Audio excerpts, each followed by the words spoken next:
ఎన్నికల ఫలితాలు వచ్చాయి.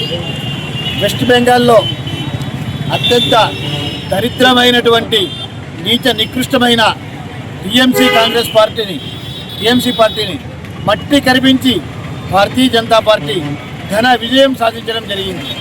అదేవిధంగా అస్సాంలో కనీ ఎరగని ఘన విజయం సాధించడం జరిగింది. అదేవిధంగా పాండిచ్చేరిలో కూడా ఘన విజయం సాధించడం జరిగింది. తమిళనాడులో ఒక నీచమైనటువంటి దుష్టమైనటువంటి డిఎంకే ప్రభుత్వాన్ని గద్దె దించడంలో సఫలీకృతం కావడం జరిగింది. రాబోయే రోజులలో దేశం మొత్తం ఎక్కడ చూసినా కూడా కాషాయ జెండా రెపరెపలాడుతుంది. ఇప్పటికే 3వసారి ప్రధానమంత్రిగా అయినటువంటి నరేంద్ర మోదీ గారు రాబోయే రోజులలో కూడా భారతీయ జనతా పార్టీని మరింత కనీవిని ఎరగని విజయపథంలో నడిపించడం జరుగుతుంది.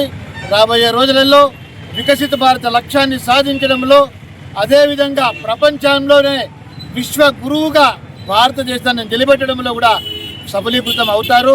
కాబట్టి రాబోయే రోజులన్నీ కూడా భారతదేశం ప్రపంచంలోనే అతిపెద్ద ఆర్థిక వ్యవస్థగా నిలబడుతుంది. ప్రపంచాన్ని శాసించే రీతిలో భారతదేశాన్ని అభివృద్ధి పథంలో నడుపుతుంది భారతీయ జనతా పార్టీని తెలియజేస్తున్నాం. కాబట్టి ఇందుకు సహకరించినటువంటి ఈ అన్ని రాష్ట్రాల ప్రజలకు కృతజ్ఞతలు తెలుపుతున్నాం. ఈ సందర్భంగా ప్రధానమంత్రి నరేంద్ర మోదీ గారికి, అహర్నిశలు కష్టపడినటువంటి నరేంద్ర మోదీతో పాటు అమిత్ షా గారికి, నితిన్ నవీన్ గారికి, అదేవిధంగా ఎన్నికలు జరిగిన అన్ని రాష్ట్రాల బీజేపీ కార్యకర్తలకు, నాయకులకు అందరికీ కూడా మేము ధన్యవాదాలు తెలియజేస్తూ ఉన్నాం. వాళ్ళందరికీ కూడా శుభాకాంక్షలు తెలియజేస్తూ ఉన్నాం. రాబోయే రోజులలో అన్ని రోజులు భారతీయ జనతా పార్టీవే.